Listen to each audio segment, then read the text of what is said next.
Ahli-ahli Yang Berhormat Datuk Timbalan Speaker.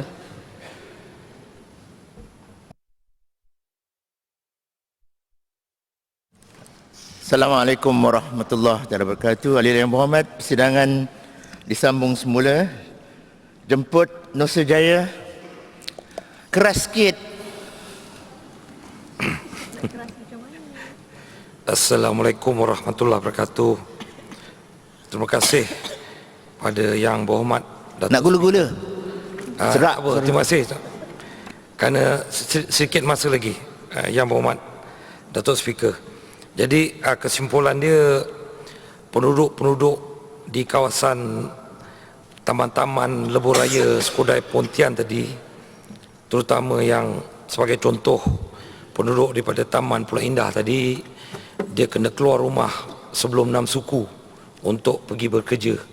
Selepas 6 suku, perjalanan masa yang akan diambil 2 kali ganda. Jadi untuk Nusa Jaya ingin mencadangkan kepada Yang Berhormat Datuk Speaker pendekatan jangka pendek dan jangka panjang. Yang pertama, dengan izin Smart Traffic Light System. Sebab persimpangan traffic light tadi ada 5. Jadi kalau boleh dia seiring. Mungkin kalau hijau semua hijau dan sebagainya. Pasal ada ketika dia tidak teratur lampunya, jadi tersangkut-sangkut. Yang kedua, satu cara yang zaman dahulu 30 tahun dulu, iaitu pegawai polis trafik. Saya ingat ni masa tahun 70-an di Kuala Lumpur begitu. Setiap di persimpangan, pegawai polis trafik akan menjaga waktu tertentu. Yang ketiga, Yang Berhormat Datuk Speaker membina flyover dengan izin di sempang-sempang yang perlu supaya mencepatkan, mengelakkan sempang tadi. Yang keempat, mungkin melebarkan jalan. Dalam melebarkan jalan ni, saya nak berkongsi bersama kepada Yang Berhormat Datuk Speaker. Saya pernah pergi di Dubai. Saya jumpa jalannya paling besar sekali, iaitu 6 lane dan 6 lane, 12 lane. Tapi mungkin di sana perancangannya daripada tanah pasir, padang pasir, jadi perancangannya mungkin 50 hingga 100 tahun. Jadi tak ada traffic light, tujuan dia sampai 50 tahun tak akan sesak. Jadi 12 lane. Tapi mungkin tidak praktik di tempat kita. Yang kelimanya, yang bagi Datuk Speaker, diadakan WDL. Sekarang ni kita ada contoh EDL sebagai contoh yang daripada Permas Jaya ke Johor Bahru, iaitu jalan atas angin tadi. Jadi mungkin ini mempunyai memerlukan peruntukan yang besar, mungkin sampai 1 bilion dan sebagainya. Tapi jangka panjang 10-20 tahun lagi, ada expressway dipanggil mungkin Western dan sebagainya dengan izin WDL tadi, mungkin akan membantu penduduk situ untuk perjalanan cepat tanpa berhenti-berhenti. Jadi akhirnya Yang Berhormat Datuk Speaker, Nusa Jaya ingin menyokong usul yang dibawa oleh Rengit. Sekian, terima kasih. Wabillahi taufiq hidayah. Wassalamualaikum warahmatullahi wabarakatuh. Terima kasih. Persidangan diteruskan. Jemput Maharani. Assalamualaikum warahmatullahi wabarakatuh. Bismillahirrahmanirrahim. Alhamdulillah bil alamin. Wassalatu wassalamu ala asyrafil anbiya'i wal mursalin wa ala alihi wa sahbihi ajma'in. Dan salam sejahtera. Yang Berhormat Datuk Speaker, Maharani mengucapkan syukur Alhamdulillah kerana pada pagi ini diberi kesempatan untuk membahaskan ucapan bajet 2017 Negeri Johor Darul Takzim bertemakan Johor berkemajuan, rakyat sejahtera di dalam Dewan yang mulia ini. Bajet kali ini pada pandangan Maharani adalah sangat komprehensif, menyeluruh, mendekati permasalahan rakyat dengan perancangan yang konkret dan praktikal. Maharani menyanjung seruan Yang Amat Berhormat Menteri Besar supaya kita bergerak seiringan sebagai bangsa Johor untuk menjadikan Johor dan masyarakatnya teladan masyarakat yang terbaik. Semoga apa yang dirancang ini dengan keikhlasan ia akan menjadikan Johor baldatun thayyibatun wa rabbun ghafur, negeri yang baik yang mendapat keampunan Allah. Moga dipermudahkan segala urusan. Amin. Yang berhormat Datuk Speaker, dalam isu kemiskinan, isu fakir miskin yang juga dibangkit dalam bajet kali ini, alhamdulillah kerana kami dimaklumkan bahawa negeri yang kita kasih ini telah pun mencapai tahap kemiskinan sifar pada tahun 2014. Walau bagaimanapun, seperti yang telah pun dimaklumkan oleh ahli Exco pada soalan lisan yang lepas, bahawa miskin sifat ini bukan bermakna bahawa rakyat tidak perlu bantuan, kerana masih ramai lagi rakyat yang boleh jadi miskin atau golongan mudah miskin yang masih memerlukan bantuan. Jadi Maharani sangat menyambut baik program Islami yang telah dirancang dalam bajet kali ini dengan program peningkatan pendapatan asnaf, program kesihatan asnaf, bantuan-bantuan kesihatan dan juga bantuan pendidikan asnaf. Adalah satu perkara yang sangat-sangat ditunggu oleh masyarakat. Cuma kita mengharapkan supaya pelaksanaan ini dapat dilakukan dengan baik dan dipermudahkan cara permohonannya, cara pemberian bantuan, supaya mereka yang layak ini benar-benar mendapat manfaat daripada limpahan hasil, limpahan daripada rezeki yang Allah berikan kepada negeri Johor ini. Alhamdulillah. Yang berhormat Datuk Speaker, oleh kerana tekanan sara hidup yang dapat dirasai oleh semua, jadi satu perkara yang boleh kita bantu mereka ini ialah mereka yang layak ini ialah dengan menyediakan kad diskaun khas untuk mereka memberi barang keperluan harian. Contohnya kalau tiap-tiap bulan tu mereka dibeli RM150, maka mereka perlukan kad ini untuk dibelanjakan untuk keperluan harian yang boleh didapati di kedai-kedai tertentu. Sebab ini akan dapat meringankan beban mereka untuk sara hidup seharian.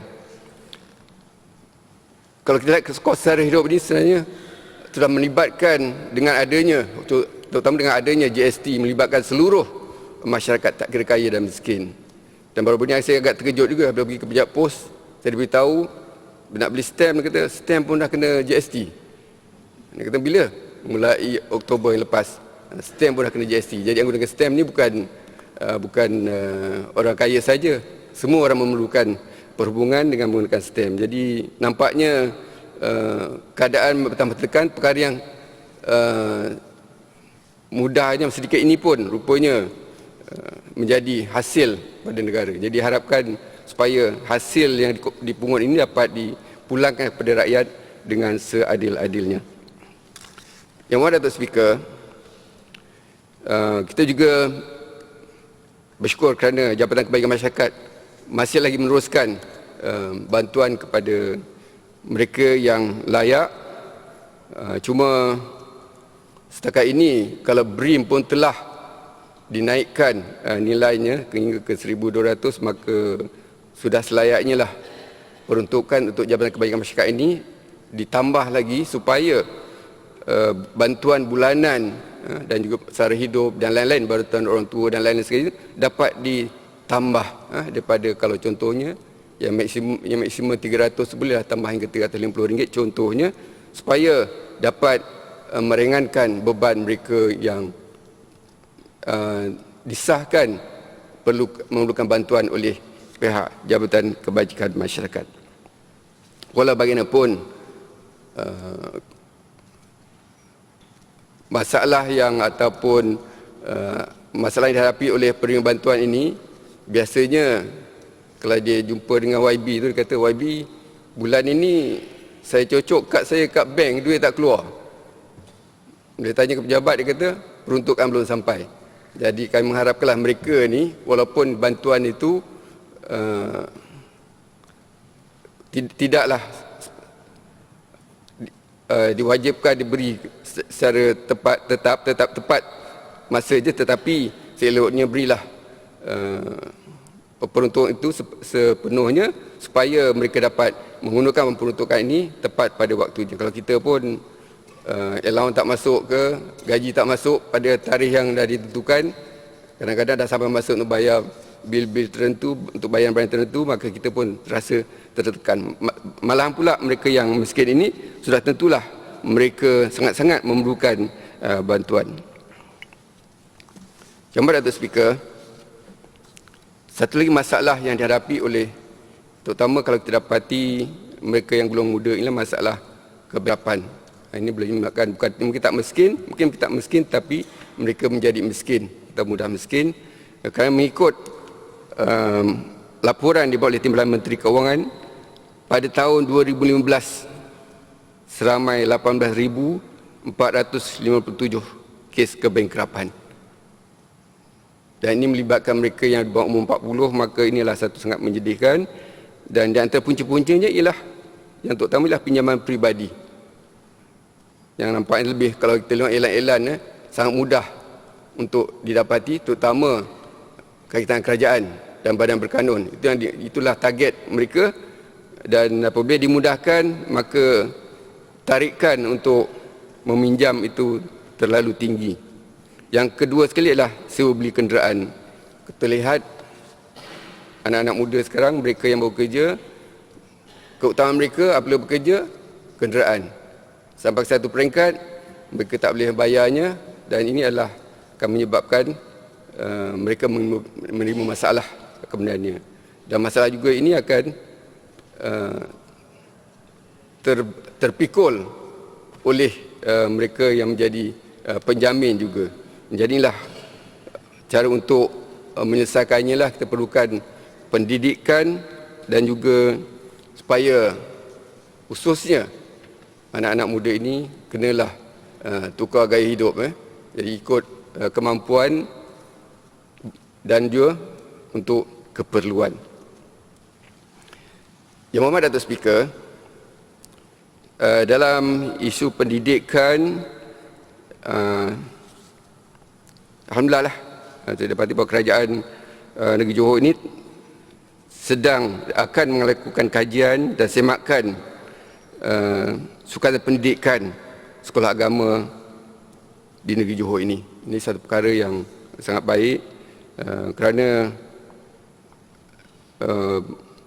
anak kita yang bersekolah agama ini juga menghadapi beberapa masalah. Di antara perkara yang diminta oleh ibu bapa ialah sebagai contoh oleh kerana kesan daripada pendidikan di sekolah rendah agama bersepadu sangat baik dan permintaan sangat tinggi, maka sepatutnya lah sekolah-sekolah serap ini ditambah lagi supaya dapat memberi peluang kepada anak kita, anak Johor, mendapat pendidikan yang terbaik dari segi akademik dan juga dari segi agama. Itu perlu difikirkan. Begitu juga dengan pertumbuhan sekolah-sekolah ataupun madrasah tahfiz di dalam negeri Johor ini yang berdaftar. Inilah satu petanda baik. Mudah-mudahan ia memberi rahmat kepada negeri kita, dan bagi mereka yang membantu, insya-Allah saham akhirat menunggu mereka. Jadi Maharani mencadangkan supaya bantuan keuangan khususnya diberikan kepada madrasah tahfiz yang berdaftar ini, supaya mereka dapat menampung untuk membaiki prasarana dan juga untuk meneruskan sumbangan pendidikan kepada masyarakat. Kalau kita lihat, mereka ini sebahagiannya adalah daripada anak-anak yatim, anak yang kurang berkemampuan, yang kadang-kadang pihak madrasah sendiri memberi diskaun atau memberi pengecualian dari segi yuran dan juga bayaran. Jadi ini kita sanjung mereka yang menguruskan madrasah madrasah ini untuk kepentingan anak bangsa, seperti juga yang telah pun dikatakan oleh Gambir, kepentingan pendidikan agama. Dan insya-Allah dengan adanya pendidikan agama yang menyeluruh, maka masalah-masalah sosial akan dapat dielakkan. Seterusnya, oleh kerana sekolah agama negeri Johor ini telah terbukti keberkesanannya, maka Maharaini mencadangkan supaya kurikulum ini dilanjutkan hingga ke peringkat sekolah menengah. Kerana sekarang anak kita masuk darjah 1 sekolah agama ketika dalam sekolah 1 darjah 1 sekolah kebangsaan. Jadi sampai darjah 6 dah habis tahun 6 sekolah agama, selepas itu mereka ke darjah khas. Jadi kalau bolehlah fikirkan dalam kajian ini supaya pelajaran di sekolah agama ini, di sekolah rendah ini dapat diteruskan hingga ke peringkat sekolah menengah supaya mereka dapat memahaminya dan bukan saja mempelajari agama tapi mengamalkannya supaya dapatlah mereka menjadi insan yang benar-benar dapat memberi sumbangan kepada negara dan agama. Yang Mohd Tan Speaker, Mohd Datuk Speaker, di samping itu di sekolah agama ini juga memberi beban kepada ibu bapa dari segi pembayaran yurannya, pembelian buku teks mana bagi mereka yang tidak mendapat pinjaman. Maharaini mencadangkan supaya pinjaman buku teks atau kitab ini diberi menyeluruh kepada semua pelajar-pelajar sekolah agama supaya dapat meringankan beban hidup ibu bapa, terutama mereka yang mempunyai lebih daripada seorang anak yang bersekolah di sekolah agama dan di sekolah kebangsaan dan juga sekolah menengah. Jadi begitu juga bagi mereka yang layak, sepatutnya lah yuran sekolah ini boleh dikecualikan pada mereka yang layak. Yang Berhormat Datuk Speaker, Abi Maharaini Ya. sila gulung yang Maharaini Maju ingin mengucapkan tahniah kepada YPJ yang dapat meneruskan bantuan pendaftaran ke IPT di peringkat ijazah. Cuma Maharaini harapkan supaya peruntukan kali ini, kalau bajet 2016 sebanyak 1.5 juta disediakan untuk 3,000 mahasiswa, maka untuk 2017 ini diharapkan dapat digandakan. Kalau kita lihat program ijazah sarjana di bawah YPJ dan PDT telah pun ditambah penerima daripada 30 orang yang lepas kepada 200, satu tanda yang baik, walaupun bantuan diberi berkurangan cuma RM5,000. Kalau boleh ditambah lagi baiklah, sebab sebagai inilah modal insan kita yang akan dapat memberi sumbangan kepada masyarakat kembali. Walau bagaimanapun dalam laporan ketua audit yang terdahulu, apa yang saya dapati bahawa YPJ ini menghadapi masalah pungutan tunggakan pinjamannya yang sehingga 2014 mencecah RM21.27 juta. Jadi inilah rakyat kena sedarlah. Waktu mereka yang mendapat pinjaman kena sedar bahawa YPJ menanggung tunggakan pinjaman sebanyak RM21.27 juta. Jadi kalaulah mereka yang bertuah mendapat pinjaman ini menyedari masalah ini, tolonglah buat pengurusan untuk membayar kembali supaya lebih ramai lagi anak-anak Johor ini dapat menerima faedah daripada pinjaman yang telah pun dilakukan dengan baik oleh pihak YPJ. Dan yang akhir sekali, mari ingin menyuarakan tentang isu pendatang asing yang telah pun disentuh dalam bajet 2017. Tahniah kerajaan Johor yang telah menyedari masalah denyut nadi rakyat yang juga telah pun disampaikan, telah pun dimasukkan dalam bajet kali ini. Jadi walau bagaimanapun, apa yang menjadi masalah rakyat, permasalahan sekarang ialah pendatang asing ini dibenarkan berniaga. Kalau tengok yang jual aiskrim, jual kapet rumah ke rumah tu, boleh berniaga dengan bebas. Sedangkan dia masuk mesti ada syarat-syarat untuk mereka, jenis pekerjaan mereka boleh buat. Ijtihad ini menyebabkan mereka menafikan hak rakyat tempatan untuk berniaga. Di samping itu, kita dapati ada juga, bukan ada, memang banyak kedai-kedai yang dipunyai oleh warga asing ini disembolehkan di semua daerah. Walaupun macam mana pun, walau apa cara pun menyebabkan mereka dibenarkan atau dilesenkan, maka kena perhatikan baliklah supaya ini dapat disyaratkan, diperketatkan supaya ia tidak menjejaskan perniagaan masyarakat tempatan. Jadi dengan itu, malam ini terima kasih dan dihadiri dengan wabillahi taufiq wal hidayah. Wassalamualaikum warahmatullahi wabarakatuh. Terima kasih Maharani. Kita teruskan jemput penawar. Bismillahirrahmanirrahim. Alhamdulillahirabbil alamin.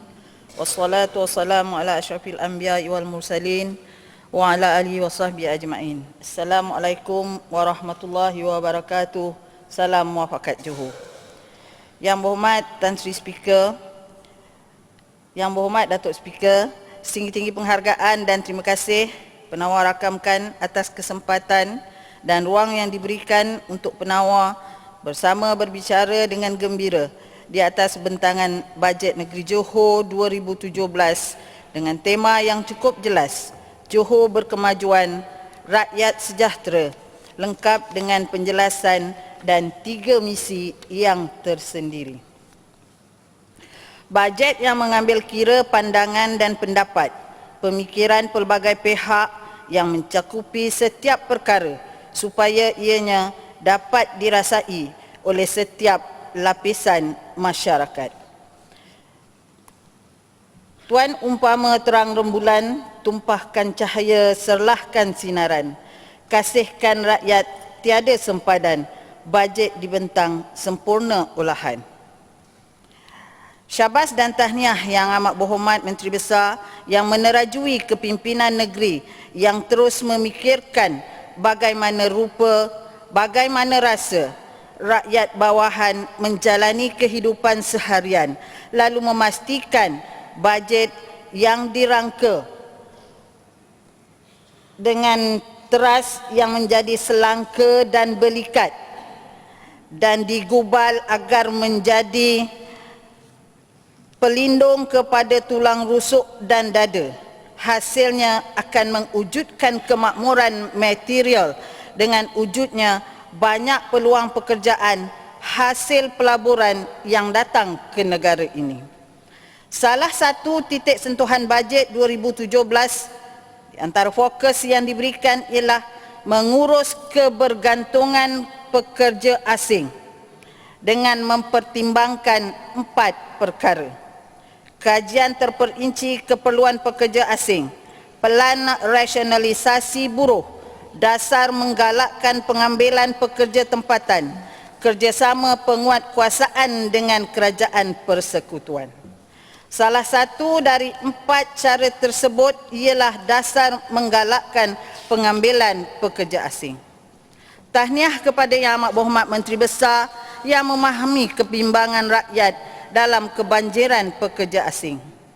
Rakyat akar umbi tidak tidur lena, mandi tak basah, sentiasa gundah gulana dengan kebanjiran pekerja asing dalam semua sektor. Dari pengawal keselamatan, tukang cuci, tukang kebun, pengutip sampah dan tentu sekali buruh binaan cukup merunsingkan dan merupakan gangguan peluang pekerjaan kepada rakyat tempatan.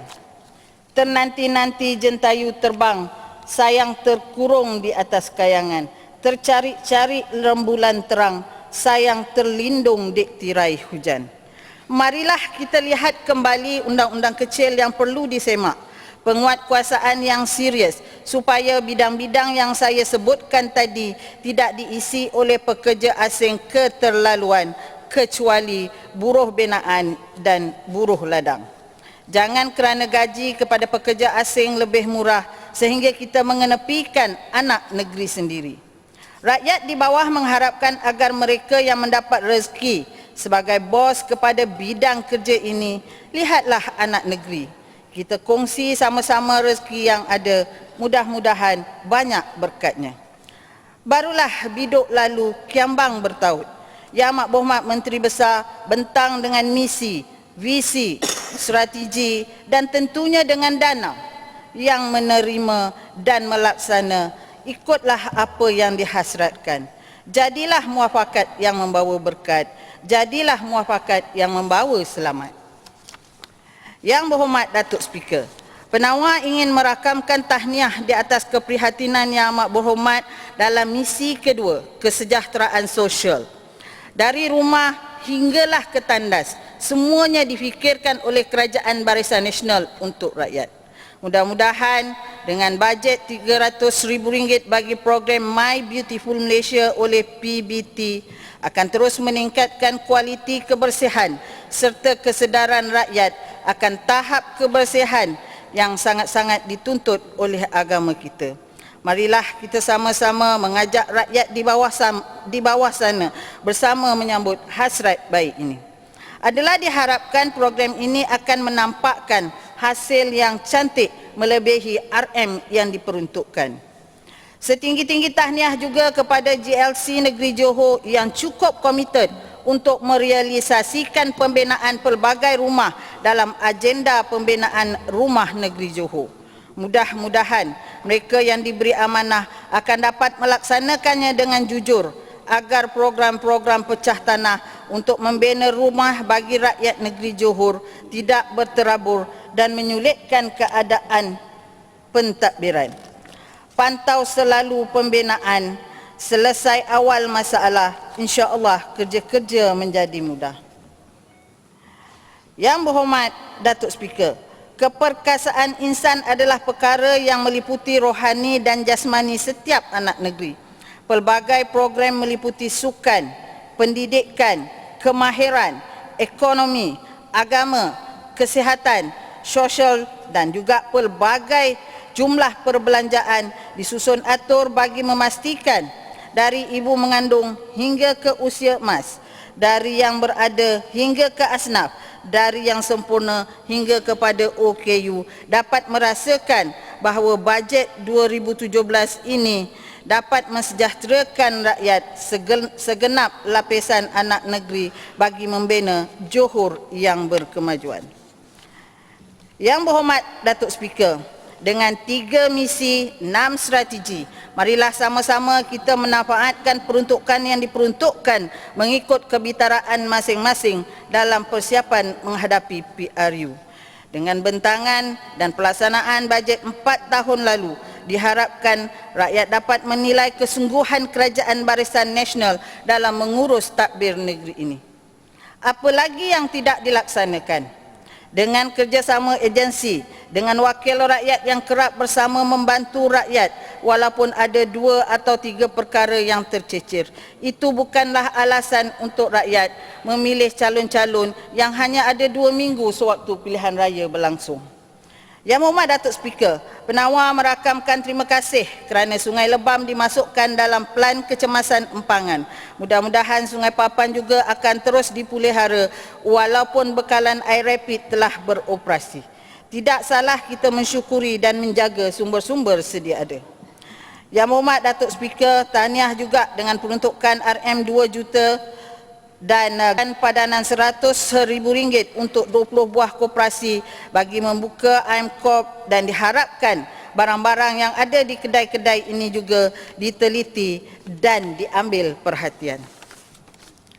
Yang Berhormat Datuk Speaker, penawar salah satu daripada kawasan yang terlibat dengan PBT Pengerang yang baru di bawah Johor Corporation. Penawar yang semakin membangun dengan kewujudan sebuah lagi taman perumahan baru yang hampir siap. Oleh itu, ingin penawar mengulang kembali peri pentingnya pertambahan anggota polis di Balai Polis Bandar Penawar. Dengan hanya 7 anggota, amatlah membimbangkan akan pelbagai insiden yang berlaku.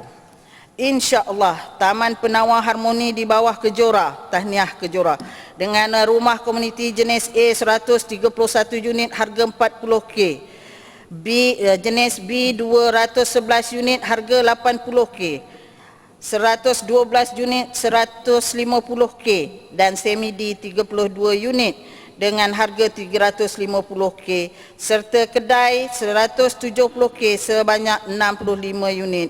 InsyaAllah dijangka siap sepenuhnya sebelum Mac 2017. Terlaksana jugalah 1 dari 4 projek pecah tanah oleh Yang Amat Berhormat Datuk Menteri Besar Syahbaz Kejorah. Yang Berhormat Datuk Speaker, alhamdulillah generasi kedua Felda Air Tawar 1 telah memiliki grant untuk tanah mereka. Ada yang telah membina rumah, ada yang dalam proses permohonan. Dimohon Exco Perumahan melihat permohonan generasi kedua Felda Air Tawar 1 ini untuk permohonan pembinaan rumah. InsyaAllah sebahagian daripada generasi kedua Semencu yang memohon untuk tanah Sungai Ambuk akan mendapat grant mereka pada Disember ini. Terima kasih PTD Kota Tinggi. Yang Berhormat Datuk Speaker, memikirkan pembangunan yang menyeluruh, memaju negara dengan pembangunan, membina rakyat dengan program insaniah, maka inilah Johor yang sama-sama untuk kita angkat ke peringkat antarabangsa. Apatah lagi Johor yang memang sudah dikenali sejak zaman Maharaja Abu Bakar lagi. Dengan RM500,000 untuk 600 siswa, tabung latihan kemahiran 5 juta untuk 2,500 pelajar, beasiswa Datuk On, improve 20 juta dan skim latihan 24,000 bagi setiap pelajar, 210,000 untuk belia, adalah di antara perhatian kerajaan terhadap orang muda yang bakal memenuhi ruang pimpinan negeri pada masa akan datang. Mudah-mudahan dengan ruang dan peluang yang dicorak oleh Kerajaan Barisan Nasional pada hari ini akan dihargai oleh orang muda demi masa depan negeri Johor. Yang Berhormat Datuk Speaker, akhirnya buat Adun Jorak, terima kasih kerana masih mengingati kami di sini. Nasi lemak buah bidara, sayang selasih tuan lurutkan. Takkan putus ikatan saudara, BN tetap kami pertahankan. Tuai padi antara masak, esok jangan layu-layuan. Intai kami antara nampak, esok jangan rindu-rinduan. Terima kasih, penawar mohon menyokong. Rindu juga dengan Jorak ya penawar. Bawalah ke Desaru. Persidangan diteruskan, jemput Skudai. Selamat pagi dan salam sejahtera Yang Berhormat dan Datuk Speaker. Saya ucapkan jutaan terima kasih kerana diberikan peluang untuk menyertai perbahasan bajet 2017 negeri Johor. Yang Berhormat Datuk Speaker, dulu kita kata banyak terima kasih pada tahun 70-an. Tahun 80-an, 90-an kita kata ratusan terima kasih. Sekarang kita lepas tahun 2000, kita kata ribuan terima kasih. Tapi pada waktu sekarang, kita kena kata jutaan terima kasih. 10 tahun dari sekarang kita terpaksa kata bilianan terima kasih. Itu disebabkan penurunan nilai ringgit Malaysia. Yang Berhormat Datuk Speaker, nilai ringgit telah meresik dengan pesat dari $1. Sekarang you kata ribuan terima kasih, orang kata tak cukup lah. Nilai ringgit telah meresik dengan terlalu pesat dari $1 bernilai RM4.20 pada bulan Oktober, tapi menurun kepada RM4.33 pada bulan ini. Dengan sebenarnya kadar atau offshore exchange rate, kadar pertukaran di luar negara lebih tinggi, iaitu RM4.37 di antara RM4.77 dan RM4.57. Dalam satu bulan ini, ringgit dah merosot sebanyak 3 hingga 9%. Dan kadar yang paling tinggi adalah dalam 10 tahun ini adalah sebelum pilihan raya ke-13 tahun 2000, April tahun 2013 dengan $1 bersama dengan RM3.04 sahaja. Dari waktu itu dah merosot sebanyak 42% nilai ringgit dalam tempoh 3 tahun 7 bulan. Yang berhormat Tuan Speaker, ini menunjukkan nilai ringgit mungkin akan menurun ke tahap ringgit RM5.30. Ini bukan jangkaan saya, jangkaan kerajaan. Nanti saya bagikan sebabnya saya kata begitu. Dan sebenarnya nilai ringgit tengah merosot sebanyak 152% kalau berbanding dengan RM5.30 yang dijangka oleh kerajaan, dan pada tahun 78 Oktober 78 pada peringkat yang paling tinggi adalah RM2.10 satu USD. Yang berhormat Dato' Speaker, kita kena mengkaji impaknya penurunan nilai ringgit. Dulu Menteri Pasar menyatakan bahawa suka ini selalu cakap perkena wang saja. Macam mata saya, cermin mata saya lain lah. Ada tanda ringgit RM. Bukan.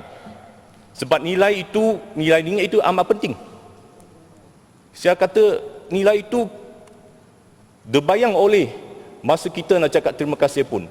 10 tahun sekarang kita kata bilion terima kasih. Waktu itu saya ingat RM1 mungkin, $1 mungkin sama dengan RM30. Ini berlaku. Itu pengalaman saya. Saya dulu belajar sampai Jamaica, belajar medicine, perubatan. $1 5 Jamaican dollar. Masa saya tinggalkan Jamaica pada tahun 91 adalah $1 sama dengan 12 Jamaican dollar. Sekarang adalah $1 sama dengan 35 Jamaican dollar. Itu akan berlaku kalau kita tidak mengambil langkah-langkah yang sepatutnya untuk menyelamatkan Malaysia. Bukan saja nilai wang ringgit, sebab nilai moral kita semakin merosot. Itulah punca nilai ringgit berbayang dengan nilai moral kita, khasnya pemimpin kita yang mentadbir negara ini. Kita sebab negara selamatkan Malaysia. Yang berhormat Dato' Speaker, kalau nilai ringgit menurun, inflasi akan melampung. Itu sebab kita sebagai pembangkang mempunyai pandangan yang jauh. Dulu kita sudah mencadangkan nak tasah gaji minimum. Dan tasah gaji minimum itu adalah mesti sentiasa dikaji, disemak dari semasa ke semasa untuk menampung inflasi yang melampung. Mana keupayaan, kalau ringgit menurun, keupayaan rakyat kita untuk membeli belah atau untuk membelanja untuk kos hidupan mereka adalah semakin membebankan. Kata inflasi CPI adalah meningkat dari 1.9% pada tahun 2015 kepada 3% pada tahun 2016. Kata inflasi sebenarnya dijangka lebih tinggi daripada perangkaan rasmi. Oleh itu, dasar minum adalah menunjukkan kebijaksanaan Parti Pemenang di negeri Johor. Sebab kita adalah parti pemenang di negeri lain. So, itu tekas saya. Dan tahap gaji minimum sewajarnya digaji dari semasa ke masa dengan mengambil kira penurunan nilai ringgit KNK per kapita menurut pariti kuasa membeli dan kata inflasi. Yang berhormat Dato' Speaker, keadaan ini membuktikan bahawa dasar gaji minimum sebenarnya memerangsang ekonomi ke penggunaan sambil memastikan kemampuan rakyat jelata menikmati pertumbuhan ekonomi. Menurut Jabatan Perangkaan, sebenarnya perbelanjaan penggunaan isi rumah bulangan purata Malaysia adalah dan meningkat dari RM2,190 pada tahun 2009 kepada RM3,578 pada tahun 2014, iaitu kadar pertumbuhan 7.5% satu tahun. Dan tempoh yang sama, belanja penggunaan isi rumah bulangan purata Johor meningkat dari RM2,018 kepada RM3,808 atau 12.7% satu tahun. Namun begitu, Dewan Yang Mulia ini sepatutnya mengkaji trend perbelanjaan isi rumah warga Malaysia yang terdapat kebanyakan adalah digunakan untuk perumahan dan build utility 23.9%, makanan 9%, pengangkutan 15%, restoran dan hotel 12.7%. Di sebaliknya, sedikit saja pendapatan belanja untuk tujuan pendidikan 1.1%, kesihatan 1.6%, dan perkhidmatan rekreasi kebudayaan 40.9%. Ini menunjukkan kualiti kehidupan rakyat kita belum sampai tahap seperti negara maju, di mana ratusan yang lebih tinggi perbelanjaan isi rumah adalah digunakan untuk pendidikan, kesihatan dan juga rekreasi. Dan kita kena menjaga Pendidikan dan kesihatan percuma kat sini. Di Europe semua kena bayar. Nanti saya akan jelaskan, akan bagi pandangan yang berlaku speaker. Walaupun median pendapatan isi rumah Johor semakin meningkat dari sebanyak RM5,179 pada tahun 2014, iaitu kedudukan nombor 5 selepas Kuala Lumpur, Putrajaya, Selangor dan Labuan. Namun begitu KNK per kapita negeri Johor cuma mencapai tempat ke-8 pada tahun 2015 dengan RM RM29,539 selepas Kuala Lumpur RM94,720, Labuan, Pulau Pinang, Sarawak, Selangor, Negeri Sembilan dan Pahang dengan Pahang adalah RM30,343. Ini menunjukkan kita Johor sebenarnya kena pertumbuhan ekonomi yang begitu pesat, dan kita kena memastikan jurang kemiskinan itu mesti dirapatkan. Oleh itu, usaha mesti dilakukan untuk meningkat ekonomi negeri Johor dan menyemak gaji minimum dari semasa ke masa untuk membolehkan semua lapisan masyarakat menikmati pertumbuhan ekonomi. Yang berhormat Datuk Speaker, saya nak sentuh sikit berkenaan pelaporan asing langsung. Memantangkan trend nilai ringgit dijangka akan mencecah RM5.30 kepada 1 USD, kerajaan sepatutnya mengambil langkah-langkah untuk membukukan nilai ringgit. Kerajaan sewajarnya menggalakkan dua-dua pelaporan domestik dan FDI mendahului dasar kewangan yang lebih transparan, penambahbaikan pembangunan infrastruktur, peningkatan daya saing dan kemahiran pekerja, suasana yang mesra kepada para pelapor dan pekerja, dan mempentingkan ekonomi dan pelaporan secara berkesan. Yang berhormat Datuk Speaker, reserve antarabangsa bank negara berjumlah RM405 bilion, iaitu USD 97 bilion pada 31 Oktober tahun ini. Paras reserve ini memadai untuk membiayai 8.4 bulan import tertangguh saja, dan ialah 1/2 kali ganda hutang luar negeri jangka masa pendek. Menurut laporan laporan Bank Negara, reserve antarabangsa Malaysia merupakan 55% hutang asing, iaitu pada tahap yang kurang memuaskan. Semenjak Ogos 2013, Malaysia telah kehilangan pelaporan asing sejumlah, sebenarnya kita kehilangan RM700 juta pelaporan asing sejak tahun 2013. Setakat ini FDI Persik adalah cuma RM200 juta pada tahun ini. Penurunan pelaporan asing disebabkan nilai ringgit yang kurang stabil dan kekurangan integri sesetengah pemimpin. Dua faktor ini akan menjejaskan keyakinan pelapor terhadap ekonomi Malaysia, termasuk ekonomi Malaysia. Pada waktu sekarang pagi ini saja, pukul 2 pagi saya baru cek dalam internet, hutang Malaysia sebanyak RM670 bilion pada awal pagi ini, dan pada purata RM21,488 yang sepatutnya ditanggung oleh semua warga Malaysia, termasuk ahli-ahli Dewan yang mulia dan juga pejabat awam dalam Dewan ini. Hutang Malaysia sejumlah 54% KNK atau 1.238 bilion. Bunga hutang negara kita sebenarnya bertambah sebanyak RM67 juta setiap hari. Yang berhormat Datuk Speaker, bukan saja saya suka membidas pihak pemerintah saja. Sebab seperti dikatakan oleh Menteri Besar tadi, kita mempunyai satu budaya yang politik yang patang di negeri Johor dan juga memberikan kredit kepada pihak pembangkang. Oleh itu saya ingin mengucapkan terima tahniah kepada kita sebagai bangsa Johor dan satu negeri sebab berjaya menarik pelaporan asing yang dengan kedudukan semakin meningkat hasilnya dalam bidang pembuatan. Pada 6 bulan pertama 2016, Johor dapat menarik pelaporan 5.4 bilion ringgit dalam bidang pembuatan apabila Selangor 3 bilion dan Pulau Pinang 2.7 bilion. Ini adalah seperti dikata oleh Menteri Besar, pembangkang sepatutnya diberikan kredit sebahagian juga. Sebab kita pembangkang di negeri ini ada pembangkang yang bertanggungjawab, pembangkang yang berwibawa dan juga pembangkang yang bertambah kuat sebab ada seorang lagi dulu hari duduk sebelah sana, sudah duduk sebelah sini. Kalau lagi ramai dari sana duduk di sebelah sini, saya rasa kita Johor akan makmur maju dan juga beratus-ratus tahun kita akan menjadi negeri yang menarik FDI yang paling tinggi. Itu sebab saya rasa Selangor, pembangkang di Selangor dan Pulau Pinang kena bertanggungjawab juga.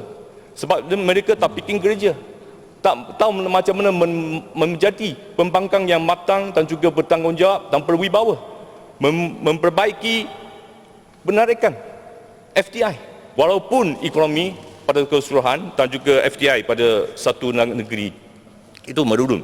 Saya juga ingin mengucapkan tahniah sebagai bangsa Johor kerana kedudukan fiskal negeri Johor semakin kukuh, iaitu dengan defisit 132 juta ringgit pada tahun 2012 hingga sekarang telah menjadi bajet surplus 4 tahun.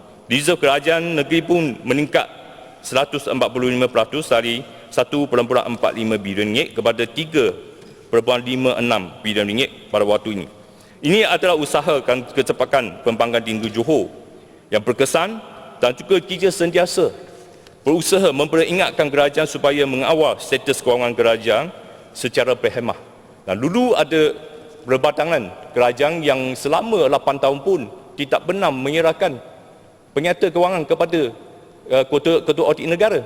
Itulah satu bejanya kita sebagai pembangkang yang konstruktif adalah memajukan negeri Johor. Oleh itu saya mengharap semoga wakil-wakil rakyat sebaran sana boleh mempelajari cara berpolitik yang matang kami dan kerap menjadi pembangkang yang munasabah, zekap dan amanah seperti kami. Ada peluang untuk mereka menjadi pembangkang. Okey, Skudai Gulong. Banyak lagi lah. Ada nak puji pihak kerajaan. Ikut peraturan. Kalau jadi pembangkang yang baik, ikut peraturan Dewan. Dan juga peruntukan untuk pembangunan bagi negeri dalam meningkat hingga 47%, iaitu 763 juta ringgit. Itu juga atas nasihat pihak pembangkang sebelum ini. Kita nak penambah wang itu lebih menumpukan kepada pembangunan daripada kos untuk mengurus dan mentadbir kerajaan. Yang berhormat Datuk Speaker, saya nak membawa keperhatian Dewan Yang Mulia ini pada tahun 70-an. Sebenarnya kita Malaysia, kita bangga sama Malaysia telah mencapai tahap negara maju kalau kira kemudahan hospital kita. Pada waktu itu kita 1,000 penduduk ada katil 3.5 katil. Ini maknanya lebih kurang sama dengan tahap negara maju pada waktu ini, iaitu 5 katil untuk 1,000 penduduk. Tapi pada waktu ini Johor Bahru pada Malaysia pada keseluruhan adalah 1.8 katil untuk 1,000 penduduk. Untuk iskandar Malaysia tinggi sedikit 1.86 katil hospital untuk 1,000 penduduk. Kita ada lebih kurang kalau hospital HSI lebih kurang ada 1,910 katil untuk penduduk sebanyak 1.6 juta di iskandar Malaysia. Itu memang jauh dari mencukupi untuk memuaskan permintaan di iskandar Malaysia. Kalau ikut kadar 3 katil 1,000 penduduk, Johor Bahru memerlukan hospital sekurangan 3 buah hospital, iaitu berkapasiti 500 hingga 700 katil, 3 buah hospital lagi dalam tempoh yang singkat, iaitu dalam 5 tahun ini. Dan dalam jangka masa panjang kita perlukan sebenarnya lebih kurang 8,000, iaitu 5,000 katil lagi hospital, 10 buah hospital yang berkapasiti 500 katil. Bayangkan kalau hospital terbakar, macam ICU terbakar. Bukan saya faham, dulu saya pernah kerja dekat HSSA sebagai pegawai perubatan di Jabatan Neurosurgery. Saya sentiasa keluar masuk, tiap hari keluar masuk ICU. Kalau bayangkan kita kena tutup ICU untuk penyelenggaraan, itu memang amat susah dan mustahil. Sebab tiap hari kita terpaksa pindah pesakit yang masih memerlukan rawatan ICU sebab tak cukup katil. Itulah kita mesti kalau sebagai satu kerajaan yang prihatin kepada keperluan rakyat kita, sebenarnya kena mempunyai pandangan yang jauh. Dari tahun 70-an 80-an sudah ada rancangan untuk membina lebih banyak hospital di kawasan Iskandar Malaysia dan Johor Bahru. Yang berhormat Datuk Speaker, oleh itu saya mencadangkan supaya Akta Kemudahan dan Jagaan Kesihatan Swasta dipindah supaya Pertubuhan Kebajikan boleh diberikan insentif untuk mendirikan hospital berkebajikan dan mengenakan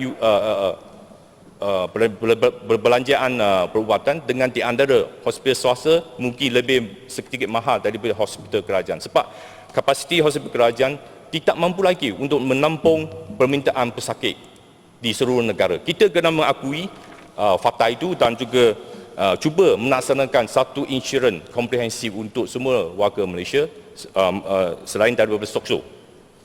Dan saya mengadukan pembinaan Hospital Pakar Wakaf Johor mempunyai katil 280 katil di Pantai Baru Udah. Saya harap semua peruntukan kebajikan itu tak kira mana-mana di inisiatif oleh mana-mana pihak boleh terbuka kepada satu Malaysia. Sebab perubatan itu merupakan satu bidang kemanusiaan.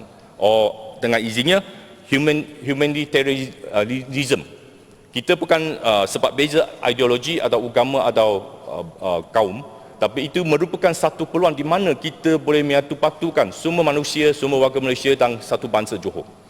Yang berhormat Datuk Speaker, itu sektor kesihatan juga merupakan visi pertumbuhan Johor dan akan menjadikan salah satu sektor tumbuhan dalam pembangunan ekonomi negeri Johor dalam plan pertumbuhan strategik negeri Johor. Yang berhormat Datuk Speaker, latihan kemahiran dan vocational semakin penting juga bagi pembangunan Iskandar Malaysia. Saya harap kerjasama di antara GBS Iskandar, Kolej Yayasan Belajar Johor, Akademi Binaan Malaysia, Kolej Teknikal dan Kemahiran Johor, Kolej Kemahiran Belia dan Kolej juga Kolej Franchise Swasta boleh diwujudkan, di mana program franchise kemahiran dan vocational college berkenaan sepatutnya dipertimbangkan khas untuk membantu pelajar bukan Melayu yang lemah dalam bahasa Malaysia. 30% pelajar bukan Melayu tidak menghabiskan sekolah menengah.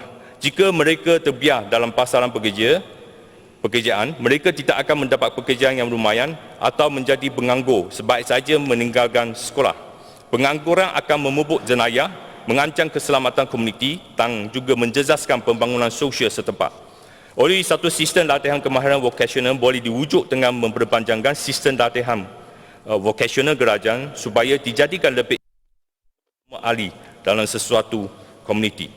Oleh itu saya mencadangkan sebahagian Iskandar Malaysia Professional Fund disalurkan untuk usaha memfranchisekan program-program latihan vocational kepada NGO bertauliah untuk menjayakan latihan vocational kepada kalangan muda yang tidak menghabiskan sekolah menengah. Proses ini dikatakan pensosialan atau socialization dengan izinnya industri termasuk latihan kemahiran selain daripada penswastaan. Sistem latihan vocational juga selalu mengambil kira bidang-bidang vocational terlibat dalam plan tindakan strategi PKS Negeri Johor termasuk hospitality, pelancongan, pertanian, industri asas tani, seramik dan seni dan masakan, pembuatan peraput dan sebagainya. Berkenaan isu pengetahuan awam, saya mengucapkan tanya jugalah kepada KTM Berhad dan juga mewujudkan terbelah sektor yang semakin popular, dan saya difahamkan bahawa KTMB juga akan mempertambahkan giliran terbelah sektor iaitu kereta api di antara JB Central dan Woodlands. Dan saya pernah mencadangkan cadangan tersebut dan diambil berat oleh KTMB. Saya ucapkan bidanan terima kasih. Ini merupakan pengetahuan awam boleh menjadi popular dalam komuniti kita dan perlu check isu boleh gunakan bas muafakat Johor. Kita menyokong itu sepanjang cadangan kita takkanlah menentang. Tapi yang penting itu dalam 15 laluan bas muamakat itu dibawa 4 PBT Johor Selatan termasuk MP Pasir Gudang, MP JBT, MBJB dan juga MP Kulai.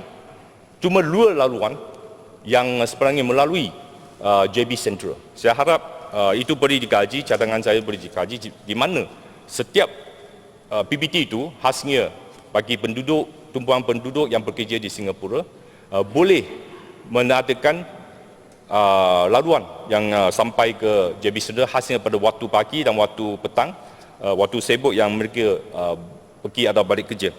Yang berhormat Dato' Speaker, saya harap Skudai dah melebihi waktu. 5 minit lagi. Kalau tidak nanti Yong Peng marah. Dengan rapid transition, saya kena bagi jelasan bahawa kenapa Yong Peng tinggal 5 minit 5 minit lagi, Dato' Speaker. Pasal Skudai dah ambil. Sebab itu apa, mula-mula kerajaan kata akan menelang kos 12 bilion ringgit. Sekarang dinaik sampai 9 bilion ringgit. Menteri Pengakutan kata itu sebab penurunan nilai ringgit. Penurunan nilai ringgit itu masa RM4.20 kepada 1 USD. Kalau ikut 9 bilion ringgit itu adalah nilai ringgit telah menurun ke RM5.30 ke 1 USD. Itu sebab saya kata itu bukan jangkaan saya, itu jangkaan kerajaan. Yang berhormat Dato' Speaker, itu kita kena memastikan projek-projek mega ini termasuk high speed rail dengan izinnya, dengan lantasan berkembang sampai RTS dan projek-projek lain akan membawa manfaat kepada GLC kerajaan negeri dan juga kontraktor setempat.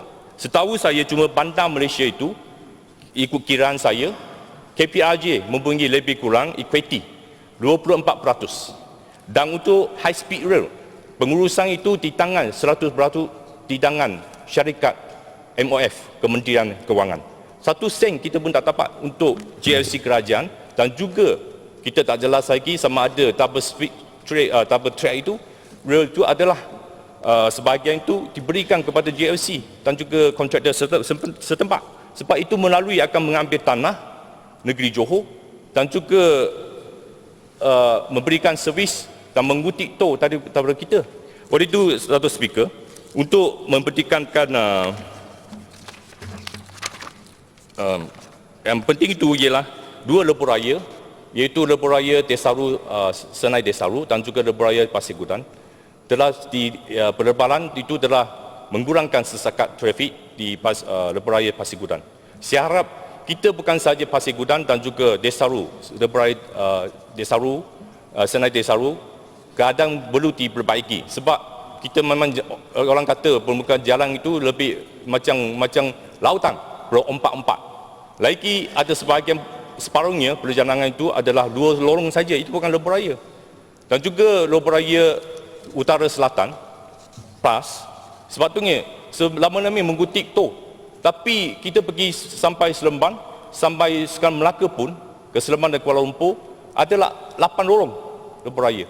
Kalau kita kena minta suruh kita tangkap sampai Johor Bahru, sekurang kita memohon kena 6 lorong untuk mengurangkan kesesakan trafik. Sekarang kita keluar dari highway pun sudah jam, hasilnya hari cuti awam.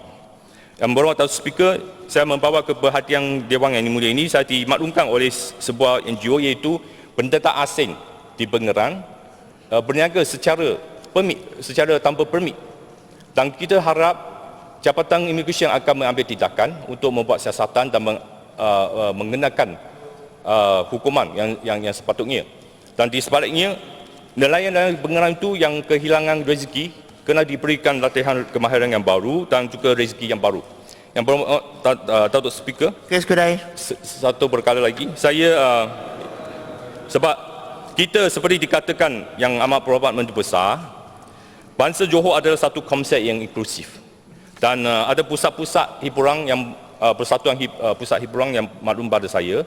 Selama 3-4 tahun ini mereka tidak kena tutup kedai pada pukul 12. Sebab banyak pelanggan yang datang, lepas makan datang 1 jam kena tutup. Itulah mana kita ditentukan jam pada 2000. Mereka boleh beroperasi sampai jam 3 pagi. Kalau memandangkan ini mungkin merupakan, tapi pejabat daerah menolak permohonan mereka.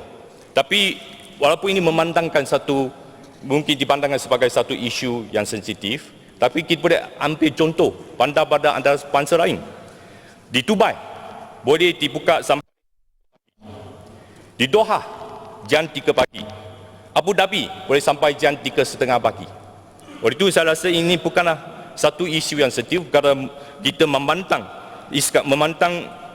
Iskandar Malaysia sebagai satu tumbuhan pelancong. Yang beberapa tahun sekira saya nak bawa satu isu lagi, iaitu kita menggalakkan satu komuniti di mana kita mengalu-alukan wira-wira kita yang telah menang pingat emas di Sukan Paralimpik. Saya harap satu hari kita boleh menang pingat emas. Skudai, sila duduk. Skudai, Sebab duduk. sedikit lagi saya nak kurung. Nah, Untuk peraturan Jabatan mesyuarat, Belia Tuan dan Speaker. Sukan Duduk, Skudai. telah Peraturan mesyuarat. futsal. Saya rasa peraturan dah cukup. Sila duduk. Peraturan mesyuarat, 2 Tuan minit untuk Speaker. menggunakan. Datuk Speaker, peraturan mesyuarat. Jabatan Dah. Tak, bila Yang Datuk Berhormat Speaker Empuk Yomping. suruh duduk, Yomping. duduklah. Kata menjadi pembangkang dia yang tak nak gaduh. bertanggungjawab. Kita soal pembangkang. Ini bagi Okey. contoh yang tak Saya baik. rasa dah cukup dah. Sedikit lagi. Ini Jangan cakap. Tak ada, saya dah jemput Yomping. komuniti Datuk Speaker perkara futsal, Tak. badan futsal. Peraturan di Taman mesyuarat, Skudai. Datuk Speaker. Saya rasa sebab Peraturan dibawa mesyuarat. penyegaraan. Peraturan mesyuarat. Dah Bila duduk. Datuk Speaker, Skudai duduk. Sedikit lagi Datuk Speaker. Pak. Sila Yomping. Skudai dah cukup. Sedikit lagi. Ya Allah. 2 minit. Saya cakap duduk. Nak puji kerajaan Jemput itu pun tak boleh. Skudai. Jemput duduk. Lagi pula. Sedikit Yomping, lagi. jemput. Teruskan perbahasan. Malu lah senior. Yomping tak berani. Ikut arahan speaker. Kalau bagi laluan, saya bagi Yomping 5 minit.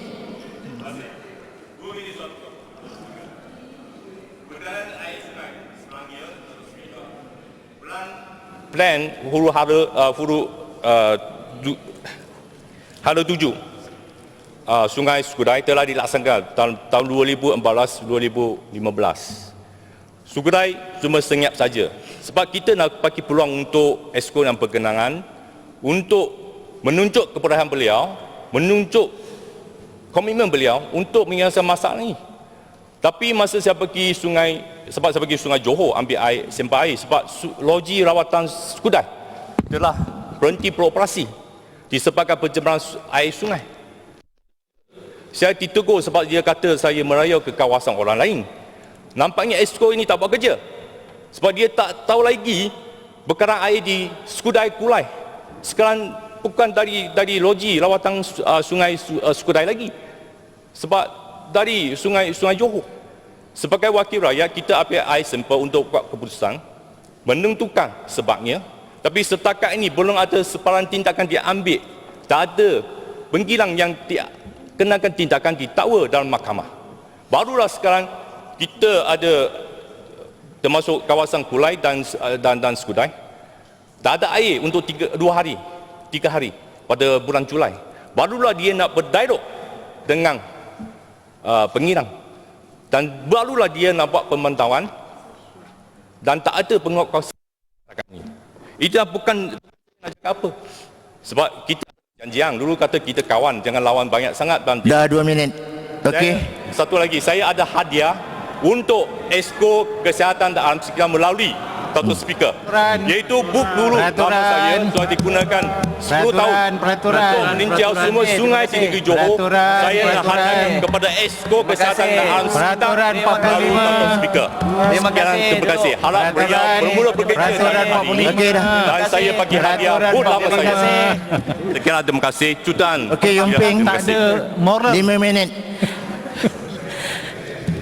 Terima kasih Yang Berhormat Datuk Speaker, izinkan Yomping membawa suara rakyat Yomping ke dalam Dewan yang mulia ini. Yang Berhormat Datuk Speaker, selamat tengah hari, salam impian Johor dan salam bersatu. Yomping mengucapkan jutaan terima kasih kerana diberikan peluang mengambil bahagian untuk membahaskan bajet 2017 Negeri Johor yang telah dibentangkan oleh Yang Amat Berhormat Menteri Besar pada 17 November yang lalu. Yang Berhormat Dato' Speaker, perkara pertama yang ingin Yong Peng bangkitkan, isu wanita.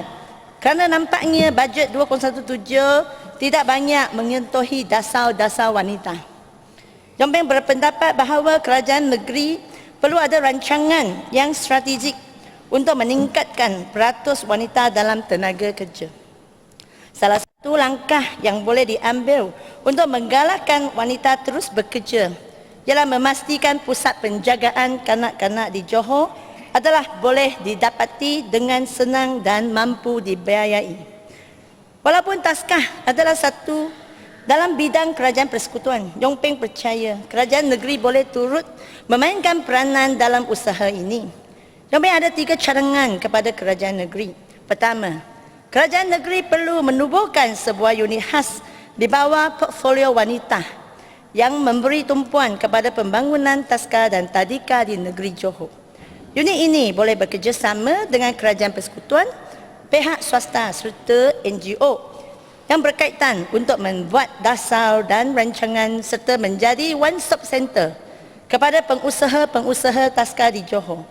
Di samping itu, kerajaan negeri Johor harus menyediakan perkhidmatan taska di semua bangunan utama kerajaan negeri Johor termasuk Dewan Negeri ini. Kedua, kerajaan Johor harus ada rancangan untuk mendorong syarikat-syarikat swasta di Johor untuk menubuhkan pusat jagaan sendiri di tempat-tempat kerja. Cadangan ketiga, Yong Peng berharap bahawa kerajaan negeri boleh mewajibkan pemaju menyediakan sebuah tempat khusus untuk pusat penjagaan anak untuk semua projek pembangunan perumahan pada masa yang akan datang. Tambahan lagi, PBT harus meningkatkan masa permohonan berhubungan pusat penjagaan kanak-kanak.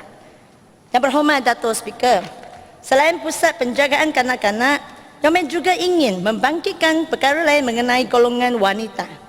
Yong Peng mendapati bahawa banyak tempat kerja maupun bangunan awam tidak mempunyai tempat yang sempurna untuk ibu-ibu yang menyusu untuk mengempam susu mereka. Mereka sering perlu untuk mengempam susu di dalam tandas.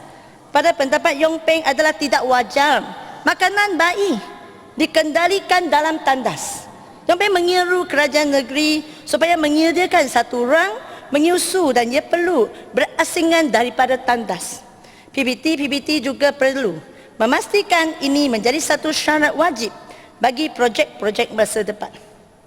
Dengan menyediakan tempat yang lebih sesuai untuk para ibu-ibu bekerja, kita boleh menanggapi bakat dan potensi para ibu yang bekerja justru meningkatkan produktiviti ekonomi negara ini. Kita mesti sedar bahawa dasar wanita yang baik bukan sahaja mengenai hak wanita, malah ia adalah baik untuk sosial dan ekonomi. Yang Berhormat Dato' Speaker, berkenaan tragedi kebakaran Hospital Sultanah Aminah yang telah berlaku pada 25 Oktober lepas, Yong Peng ingin mengambil peluang ini mengucapkan takziah kepada keluarga mangsa yang terkorban semasa kebakaran berlaku. Kami juga ingin mengucapkan terima kasih kepada pihak pengurusan, kaki tangan hospital dan agensi yang terlibat yang berjaya membawa keluar 473 pesakit dalam lingkungan masa sejam sewaktu kebakaran berlaku. Kami ingin menegas bahawa aspek keselamatan pesakit dan kaki tangan hospital perlu diutamakan dan perlu memastikan insiden seumpama ini tidak berulang dan berlaku di hospital yang lain. Kami menyeru kerajaan supaya satu suruhanjaya siasatan perlu dibentuk untuk menjalankan siasatan bebas. Di samping siasatan sedia ada oleh agensi yang bertanggungjawab. Yang Berhormat Dato' Speaker, pada 20 hari bulan November yang lepas, Duli Yang Maha Mulia Sultan Johor berkenan mencemar duli bagi merasmikan Taman Hijau Zhi An Ko Yong Peng yang turut menempatkan satu semi banner replika Terowong Naga sebagai tarikan pelancong baru di Yong Peng. Sedi banner Terowong Naga yang terbesar dan terpanjang di dunia dengan nama Naga Sejahtera itu menempatkan 42 lukisan yang memaparkan simbol akhlak dan kepribadian mulia mengikut kepercayaan agama Buddha. Yong Peng berkeyakinan Taman Hijau Ceangkor ini mampu memperhebatkan lagi sektor pelancongan Johor. Di sini, Yong Peng meminta pihak kerajaan meneliti semula dan menaik taraf infrastruktur seperti jalan raya, petunjuk jalan, garis sempadan jalan, tandas awam dan segalanya. Yong Peng juga memohon supaya kerajaan negeri mengiktirafkan Naga Sejahtera ini dengan mendirikan papan tanda berwarna coklat yang menandakan tempat pelancongan rasmi di pintu masuk ke Pekan Yong Peng. Yang berhormat Dato' Speaker, Yong Peng percaya selain tempat melancong yang menarik, makanan yang sedap, ada unsur-unsur lain yang dapat membawa tarikan pelancong. Yong Peng berharap semua usaha atau cadangan dari semua pihak, tidak kira ia dari kerajaan atau pihak pembangkang, harus diambil berat dan diberi sokongan. Yong Peng telah terima respon yang amat positif dari golongan masyarakat Pekan Yong Peng, yang mana pusat komuniti Yong Peng bercadang mengadakan satu gambar dinding berskala besar, iaitu Mural of Malaysia yang bercorak perpaduan, diadakan di Pekan Yong Peng. Yong Peng berharap lukisan yang dicadangkan di atas dapat perhatian kerajaan negeri dan dapat kelulusan dari Majlis Darah Yong Peng. Walaupun tidak ada peruntukan dari kerajaan negeri, dengan sokongan dari masyarakat tempatan, telah dorongkan pihak kami berkeyakinan menjayakan projek ini, dan kami bersedia berganding bahu dengan Majlis Darah Yong Peng dan kerajaan negeri supaya menjayakan projek ini yang yakin akan meloncakkan lagi industri pelancongan di Yong Peng. Yang berhormat Dato' Speaker, sedia maklum ketika ini kos sara hidup semakin meningkat dengan mata wang ringgit Malaysia yang semakin merosot. Rakyat sudah terasa impaknya. Tambah lagi kerajaan persekutuan telah menghapuskan subsidi petrol dan minyak masak. Lagi teruk bayaran pesakit kepada hospital kerajaan juga turut meningkat. Keadaan ini telah mengakibatkan rakyat rasa terdesak, dan Yong Peng berharap kerajaan dapat mengkaji semula segala kenaikan yang tersebut di atas. Yang berhormat Dato' Speaker, Sila Yong Peng. Gulung. ada beberapa isu Dah penting janji di tadi. Yong Peng. Suara rakyat. Yang berhormat Dato' Speaker, dalam bajet 2017, Yang Amat Berhormat Menteri Besar juga sentuh tentang perluasan perkhidmatan bas muafakat Johor. Yong Peng berharap perkhidmatan ini dapat termasuk perjalanan dari Batu Pahat ke Kluang, Air Hitam ke Labis, Yong Peng ke Palo, Yong Peng ke Batu Pahat dan Muar. Yong Peng juga bercadang supaya kerajaan negeri Johor mengikut jejak kerajaan negeri Pulau Pinang memberi pengecualian cukai pintu kepada pemilik rumah kos rendah, kos sederhana dan rumah kampung pada 2017 untuk membuktikan kerajaan negeri amat prihatin dengan meringankan beban yang ditanggung rakyat berpendapatan rendah. Ekoran dihambat pelaksanaan cukai barangan dan perkhidmatan, iaitu GST. Yang berhormat Dato' Speaker, Sekolah Agama Sri Yong Peng telah siap dibina dan mula diguna pada Jun yang lepas. Terima kasih diucapkan. Walaupun sebelum itu ia adalah salah satu projek tertunda. Yong Peng cadangkan setiap sekolah yang dibina harus disediakan pondok untuk pelajar berehat sementara menunggu ibu bapa mereka datang mengambil.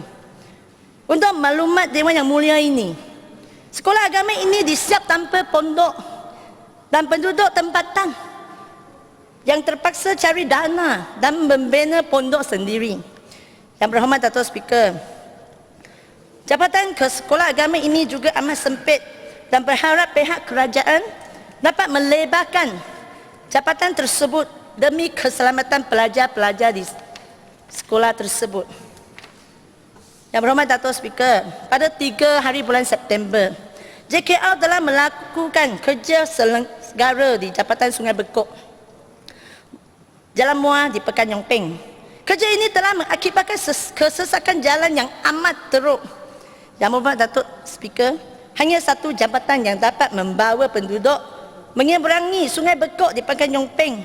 Yong Peng bercadang agar satu jalan alternatif termasuk jambatan dapat dibina dari Yong Peng ke Pariani supaya mengelakkan kesesakan jika terdapat segala kemalangan atau kesesakan lalu lintas, dan ia juga dapat menyelesaikan masalah di mana kenderaan berat masuk ke Pekan Yong Peng yang sentiasa menyebabkan kesesakan lalu lintas dan juga menggugat keselamatan pengguna jalan raya lain. Kalau tidak, sekurang-kurangnya melebarkan jabatan yang sedia ada. Yang berhormat Dato' Speaker, Yong Peng telah terima aduan dari penduduk tempatan dengan penambahan kes pecah rumah di Pekan Yong Peng. Selain menambahkan anggota polis di Balai Polis Yong Peng, Yong Peng bercadang supaya CCTV dipasang di setiap persimpangan pintu masuk ke kampung-kampung, taman-taman dan kawasan perumahan. Kita ambil Taiwan sebagai contoh. Banyak masalah dapat diselesaikan dengan bergantung kepada CCTV yang dipasang di jalan-jalan utama dan kawasan perumahan. Yang berhormat Dato' Speaker, Yong Peng mengucapkan terima kasih Bajet Negeri Johor 2017 yang memberi peruntukan kepada Sekolah Jenis Kebangsaan Cina dan Institut Pengajian Tinggi di Johor dalam konsep keadilan bangsa Johor dan muafakat Johor. Yong Peng memohon supaya peruntukan 2017 jangan terlupa Sekolah Menengah Cina di negeri Johor. Sekolah Menengah Cina Yong Peng merupakan salah satu sekolah di antara 8 buah sekolah menengah Cina di negeri Johor. Sekolah ini menghadapi masalah kewangan di mana tidak cukup 1 juta setiap tahun dan dia perlu memungut derma dari masyarakat tempatan setiap tahun. Ramai di antara ibu bapa murid adalah pembayar cukai. Yong Peng ingin mengambil kesempatan ini memohon peruntukan kerajaan negeri supaya peruntukan sebanyak 500,000 dapat disalur kepada Sekolah Menengah Cina Yong Peng setiap tahun untuk meringankan beban ibu bapa dan juga masyarakat setempat, khasnya dalam suasana ekonomi yang kurang baik baru-baru ini. Yang berhormat Dato' Speaker, sistem pendidikan Sekolah Cina Yong Peng bukan sekadar mahu pelajar cemerlang dari segi akademik, tetapi juga dari segi kurikulum, seni budaya dan sukan. Selain itu, purata kelulusan yang tinggi sebanyak 60% dapat menjamin pelajar mengekalkan prestasi akademik mereka. Justru itu, sekolah ini mempunyai hubungan yang erat dengan sekolah menengah Cina antarabangsa lain seperti China dan Taiwan. Pada beberapa bulan yang lepas, pelajar dari negara China telah mengadakan lawatan sambil belajar di Yong Peng. Ini dapat memupuk sosial budaya sambil belajar di antara pelajar Malaysia dengan pelajar negara lain. Ini merupakan salah satu cara untuk mempromosikan keunikan Yong Peng seperti naga sejahtera terbesar di dunia di peringkat antarabangsa. Dia juga secara tidak langsung dapat meningkatkan industri pelancongan di Yong Peng di samping meningkatkan pendapatan penduduk Yong Peng. Okey, Yong Peng, tamatkan perbahasan. Baik. Okey. Bagi Chan pada tangkap. Peruntukan tahunan tetap daripada kerajaan negeri ada amat diperlukan supaya Sekolah Menengah Cina Yong Peng dapat diteruskan demi menghasilkan pelajar yang berkualiti. Yang berhormat Dato' Speaker, selaku adu Yong Peng yang telah dipilih, ucapan selamat menyambut hari perayaan melalui banner dan banting merupakan satu tanggungjawab bersama. Yong Peng berasa hairan begitu cekat penguat kuasa Majlis Darjah Yong Peng dengan membuka banting dan banner dan banting yang baru dipasang dalam masa tidak sampai 1 hari. Yong Peng mengalu-alukan kerajaan kerjasama dari Majlis Darjah Yong Peng di mana ucapan dari wakil rakyat, tidak kira pihak kerajaan atau pihak pembangkang, tidak boleh dianggap sebagai satu tindakan politik dan sebenarnya ia harus digalakkan sewaktu musim perayaan.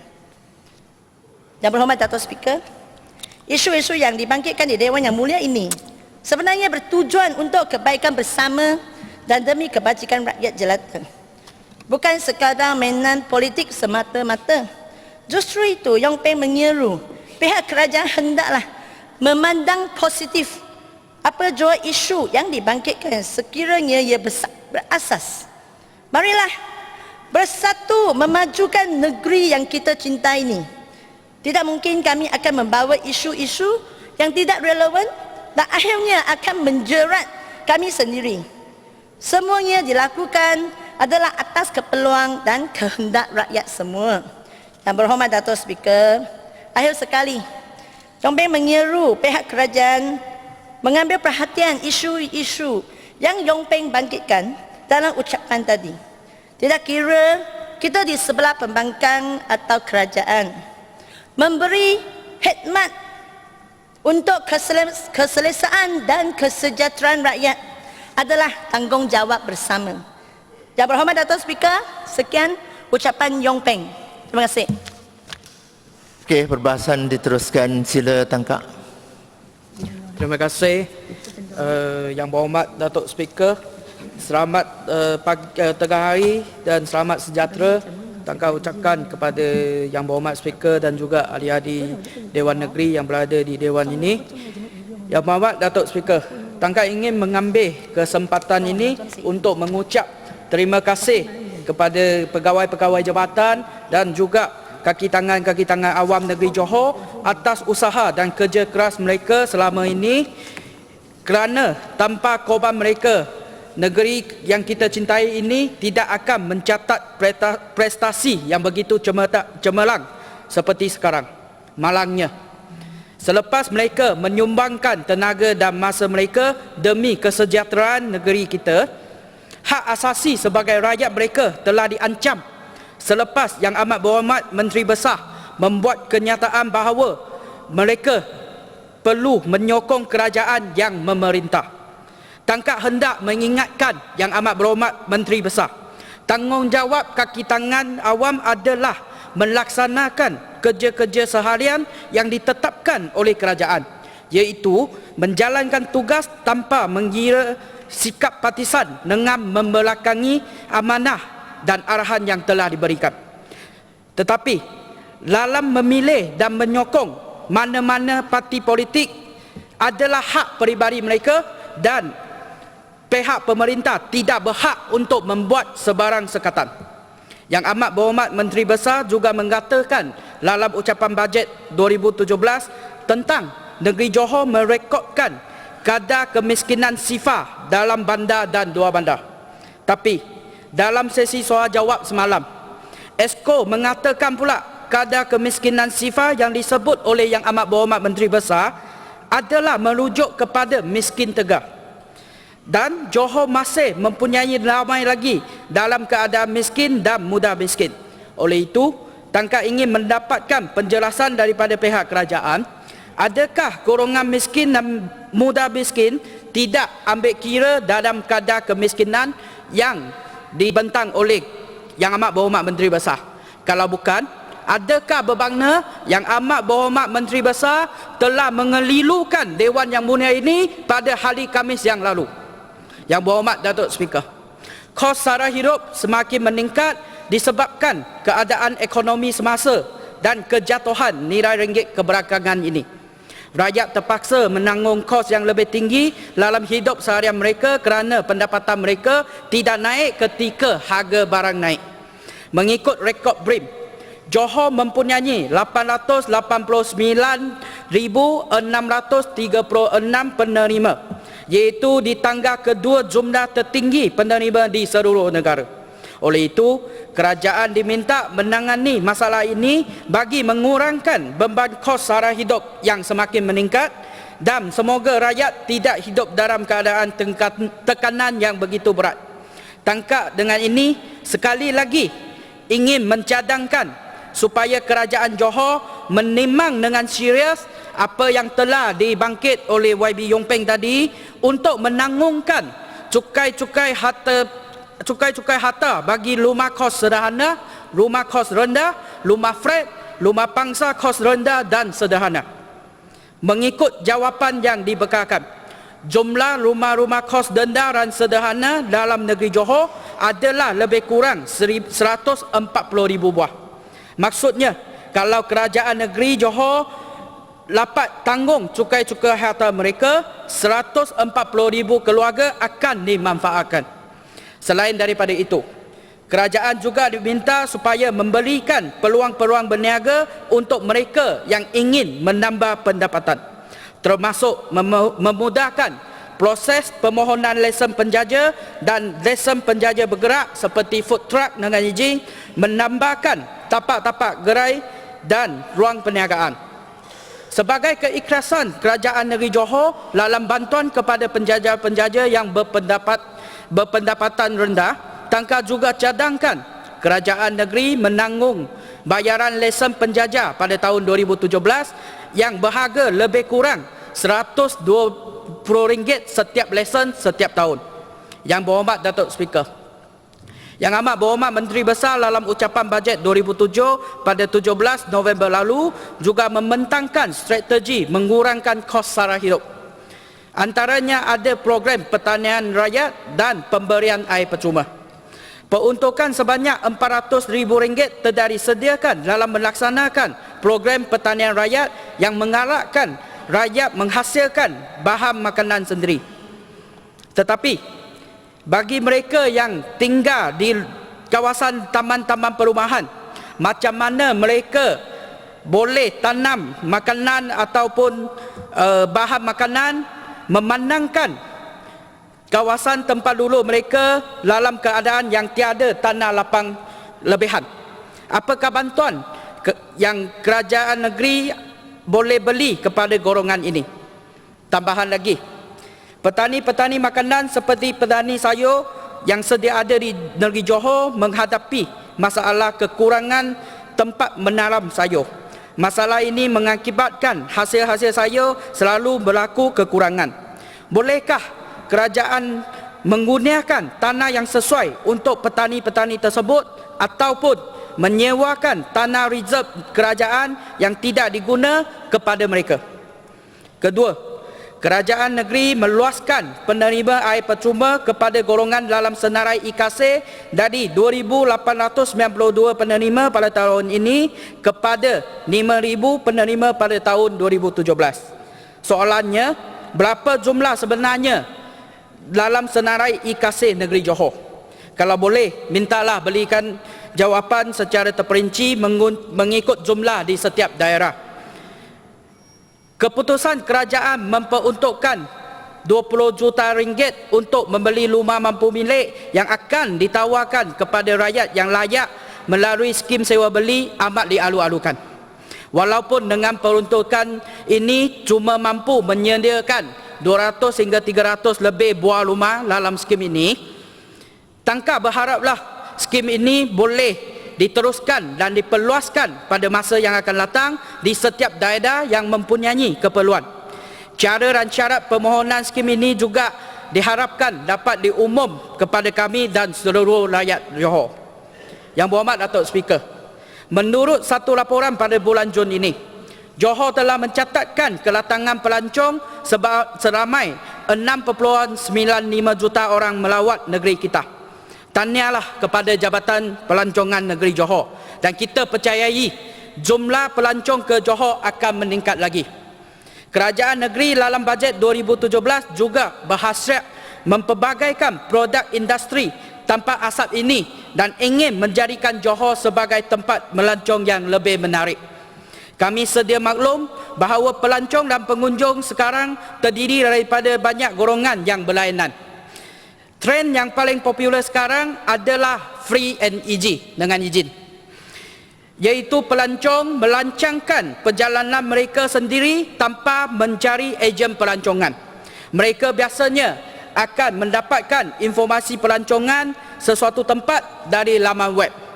Oleh itu, Jabatan Pelancongan Negeri Johor harus memastikan info-info tempat pelancongan di Johor dapat dicari dalam laman web dengan butiran-butiran seperti keistimewaan tempat tersebut, lokasi, nombor kontak, nombor telefon dan sebagainya.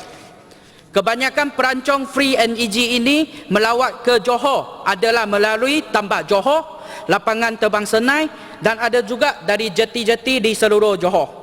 Mereka akan menggunakan teksi dan bas sebagai pengangkutan. Tangkap mencadangkan Jabatan Pelancongan mengambil pemandu-pemandu teksi, terutama mereka yang membawa penumpang di pintu masuk Johor sebagai pemandu pelancongan. Beri mereka kursus pemandu pelancong dan mereka boleh memperkenalkan tempat-tempat pelancongan negeri Johor kepada penumpang yang melancong ke Johor. Pemandu teksi ini juga boleh menambahkan pendapatan mereka melalui menolong pelancong merancangkan perjalanan dan menawarkan perkhidmatan pengangkutan pelancong.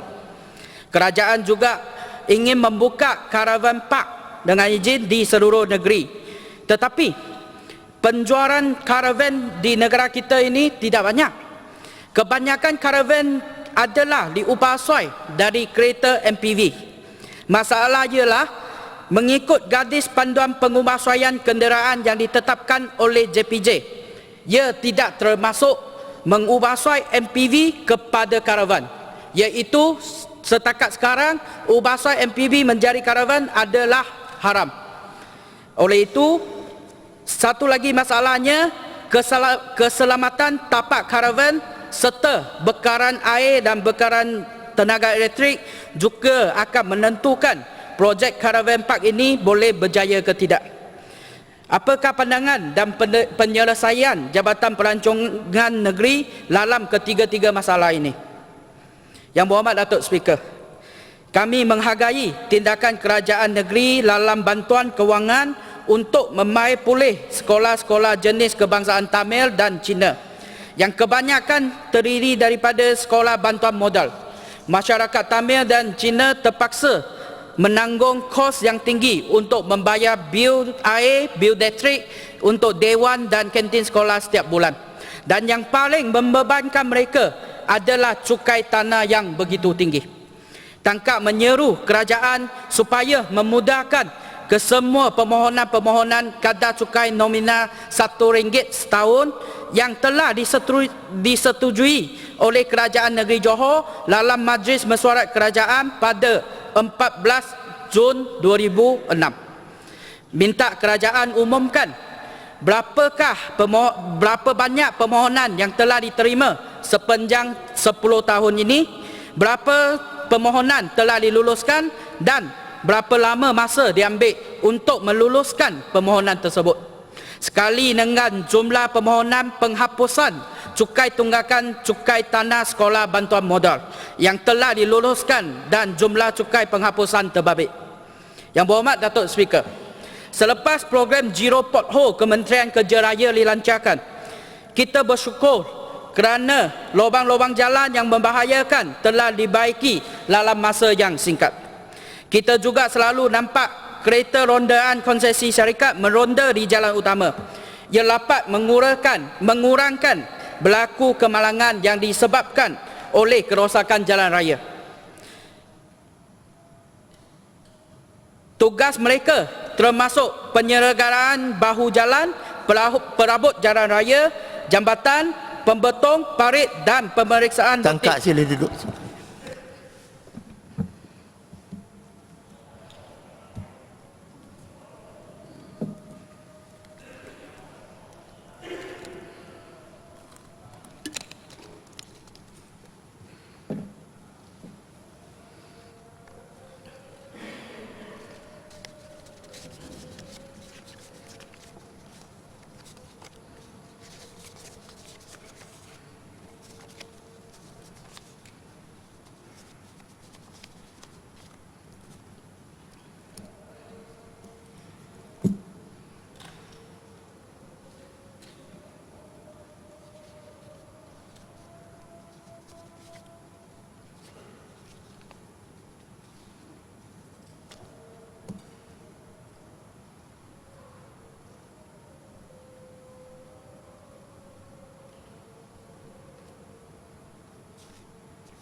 Teruskan tangkap, sila.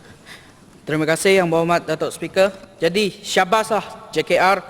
Tangkap berharap PBT juga boleh mengguna pakai cara ini untuk menyelenggara jalan-jalan bawah kuasa mereka. Bagi PBT yang berkemampuan, bolehlah melantik syarikat untuk kerja-kerja pemantauan dan memperbaiki lubang jalan. Satu lagi cara yang tangkap ingin cadangkan adalah setiap PBT mewujudkan aplikasi telefon pintar bagi memudahkan penduduk membuat aduan tentang kerosakan kemudahan PBT.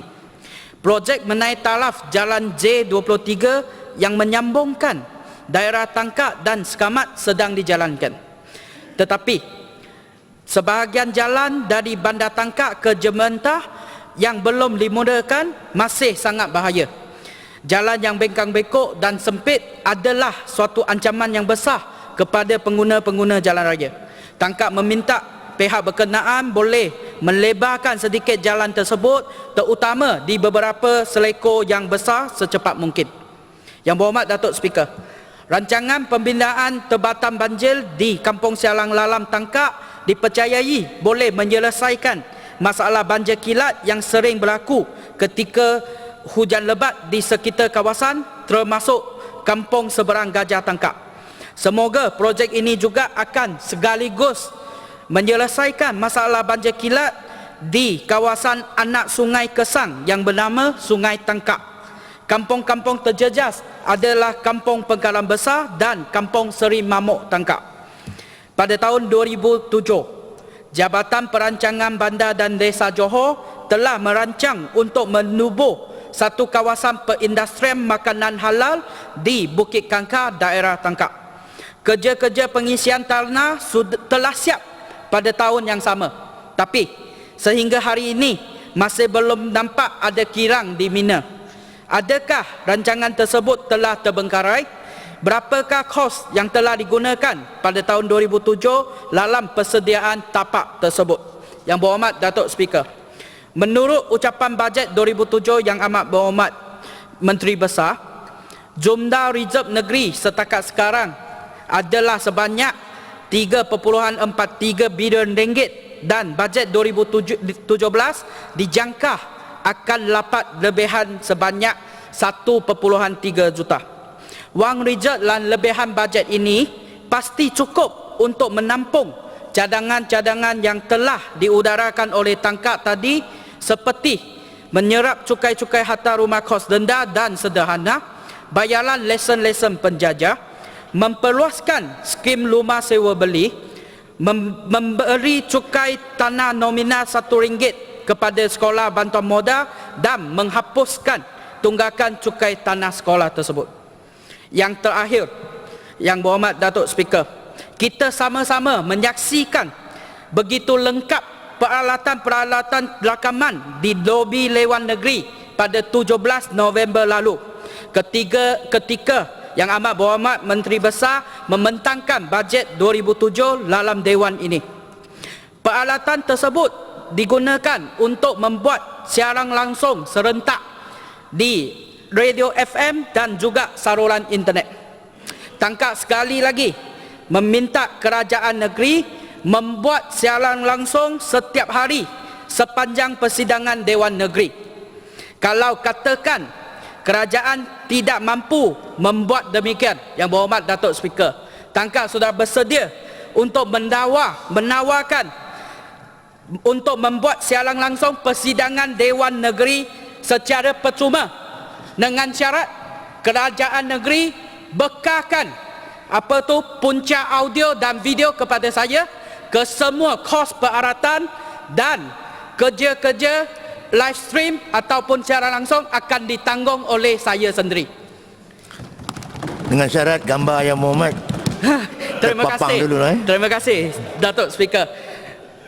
Sekianlah, terima kasih Datuk Speaker. Terima kasih Tangkak. Ahli Yang Berhormat, persidangan saya tangguhkan hingga jam 2.30 petang.